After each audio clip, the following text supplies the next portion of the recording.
hurmatli kanalimiz a'zolari, agar siz geografiyadan qiziqadigan yoki unga tayyorlanadigan bo'lsangiz, bizning kanalimizda geografiyaga oid qiziqarli ma'lumotlar va jumboqli savollarga javob topib borasiz. Bugun siz bilan biz tabiat hodisasi bo'lgan zilzila va vulqon haqida gaplashamiz. Endi ularning kelib chiqishiga e'tibor beradigan bo'lsak, vulqonning kelib chiqishiga asosiy sabab nimadan iborat? Vulqon hodisasining paydo bo'lishi Yerning markaziy qismida joylashgan yadrodagi harorat 4000 gradusni tashkil qiladi. Uni o'rab turuvchi mantiyadagi harorat esa 2000 gradusni tashkil qiladi. Yer postidan ichkariga tushib borganimiz sari harorat doimiy ravishda ko'tarilib boradi. Endi u yerda bizda bir savol tug'iladi. Mana misol uchun yerdan 50 kilometr pastga tushsak, harorat 1650 gradusni tashkil qiladi. Nima uchun u yerdagi moddalar qaynoq holatda turadi? Buning asosiy sababi u yerda bosimning yuqori ekanligi. Endi tasavvur qilaylik. Yer sharida biron bir joy yorildi. O'sha yerda yorilgan hududdagi bosim o'z-o'zidan pasayadi. Buning asosiy sababi demak yer yorilganligi uchun. Endi o'sha yerda yorilgan hududdagi qaynoq moddaning suyuq moddaga o'tishini biz fanda magma deb ataymiz. Magmaning hosil bo'lishi aynan o'shanga bog'liq. Magmaning yuqori qarab harakatlanishini biz lava deymiz. Lava esa qotib vulqon tog'liklarini hosil qiladi. Endi yer sharida tarqalgan vulqon hududlariga e'tibor beradigan bo'lsak, bu hududlarning tarqalishi asosan nimaga bog'liq? Ya'ni yer shari umumiy ravishda alohida qismlardan, ya'ni litosfera plitalardan iborat hisoblanadi. 7 ta asosiy, 6 ta oraliq litosfera plitasi mavjud. Yer sharida jami 13 ta litosfera plitalar mavjud. O'shalar to'qnashgan hududda demak o'zaro uzilish, ya'ni yoriqlar vujudga keladi. Aynan vulqon tarqalishi o'shanga bog'liq. Mana misol uchun yer sharida eng ko'p vulqon tarqalgan davlat bu Yaponiya, 200 dan ortiq vulqon bo'lsa, aynan bu tarafda demak joylashgan hududi Tinch okeani bilan demak eng serharakat Yevrosiyo litosfera plitalar to'qnashgan joyda aynan mana shu davlat joylashib qolgan. Ya'ni Yaponiya degan davlatning joylashgan hududi shunday geosinklinal mintaqa. Yoki mana u yerda bir Indoneziya degan davlatimizda ham 150 dan ortiq harakatda vulqon bor. Uni ham joylashgan hududi litosfera plitalarining o'zaro to'qnashgan hududiga to'g'ri keladi. Shuning uchun ham demak vulqon hodisasi aynan litosfera plitalarining o'zaro to'qnashgan hududiga to'g'ri keladi. Yoki yer sharidagi eng baland vulqon Lyulyako 6723 metr.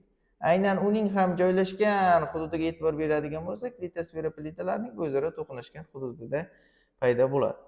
Demak, vulqonlarning hosil bo'lishi aynan mana shu hodisalarga bog'liq hisoblanar ekan. Ya'ni litosfera plitalarining to'qnashgan hududida joylashgan. Bizning mamlakatimiz joylashgan hududga e'tibor beradigan bo'lsangiz, bizning mamlakatimizda vulqon hodisasi yo'q. Buning asosiy sababi biz litosfera plitalarining o'zaro to'qnashgan joyda joylashmaganmiz. Ya'ni uning tarqalish areali nimaga bog'liq deydigan bo'lsangiz, tarqalish areali aynan litosfera plitalarining to'qnashishiga bog'liq. Demak, O'zbekiston hududi va mana bu Rossiya hududlari, bu hududlarda umuman biz vulqon hodisasini kuzatmaymiz. Chunki joylashgan arealiga e'tibor beradigan bo'lsak, bu hududlar aynan tekstik hudud va litosfera plitalarining o'zaro to'qnashgan hududiga to'g'ri kelmaydi. Boshqa hududlarda ham aynan qanday deydigan bo'lsangiz, mana misol uchun Afrika hududiga to'xtalamiz. Afrikaning sahroyi kabr hududlarida ham vulqon hodisasini kuzatilmaydi. Sababi ham litosfera plitasining to'qnashgan hududiga joylashmagan. Yoki Afrikaning sharqiy hududlarida biz vulqon hodisasini kuzatamiz. Sababi nimada desangiz, bu yerda Afrika yer yorig'i bor, undan tashqari litosfera plitalar to'qnashgan hududda joylashgani uchun. Demak, zilzilaning vulqon hodisasining tarqalishi aynan mana shu litosfera plitalarining joylashgan o'rniga bog'liq hisoblanadi. Endi uni demak vulqon hodisasi turli xil demak salbiy oqibatlarni keltirib chiqaradi. Insoniyatning umuman tabiiy kuchlardan biri hisoblanadi. Hosil bo'lishini mana kuzatishingiz mumkin. Pastki qismi demak boya aytganimizdek magma, o'rtasi vulqon kanali, shakli demak konus shakliga o'xshaydi geometrik jihatdan. Vulqonning og'zini biz krater deb ataymiz.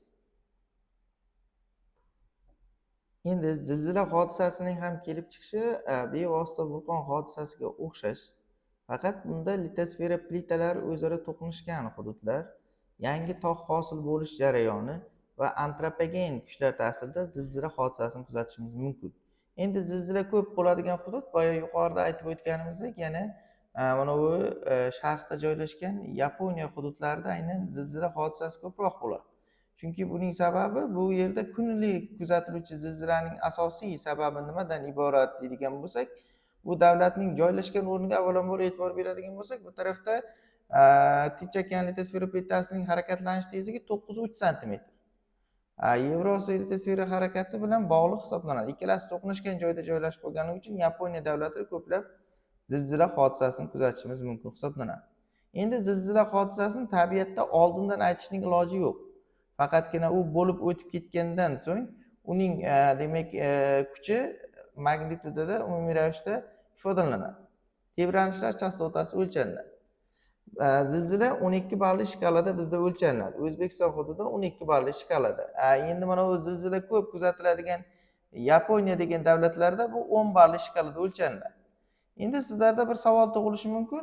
Yaqinda bo'lgan zilzila, mana misol uchun Kichik Osiyo yarim oroli, mana misol uchun Turkiya hududida bo'lgan zilzila 7 balli bo'ldi-yu. Endi Turkiya ham seysmik mintaqa. Mana sharqiy qismida bo'ldi zilzila.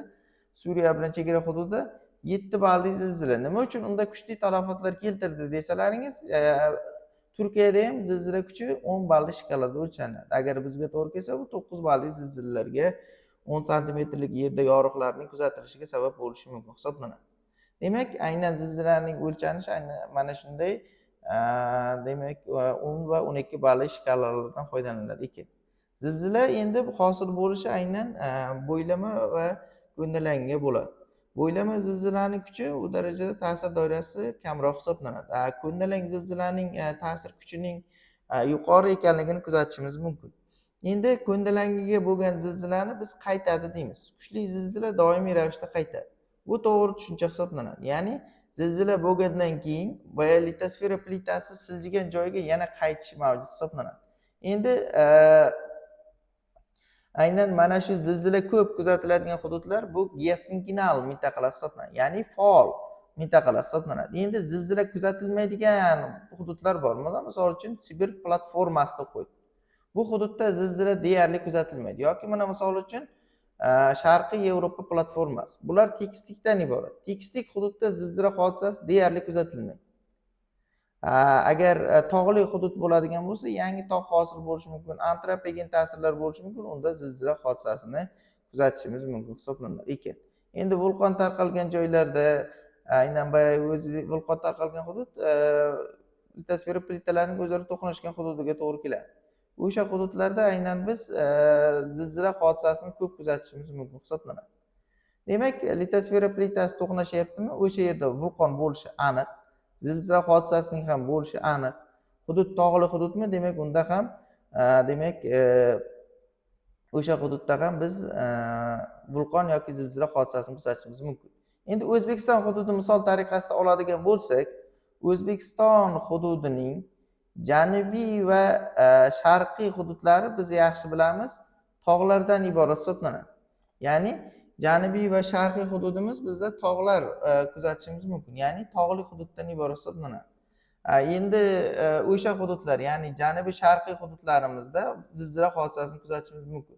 Agar siz Qoraqalpog'iston Respublikasi, demak Xorazm, Navoiy, Buxoro, Qarshining cho'llik hududlarida bo'lsangiz, zilzila hodisasini deyarli kuzatmaysiz. Buning asosiy sababi nimadan iborat deydigan bo'lsak, buning asosiy sababi aynan joylashgan hududiga bog'liq. Demak, mana shu hudud zilzila hodisasi kuzatiladigan asosiy hududlar bizning janubiy va sharqiy hududlarimizga to'g'ri keladi. Geografiya haqida yanada ko'proq ma'lumotga ega bo'lmoqchi bo'lsangiz, bizning kanalimizga a'zo bo'ling. Darslarimizni kuzatib boring.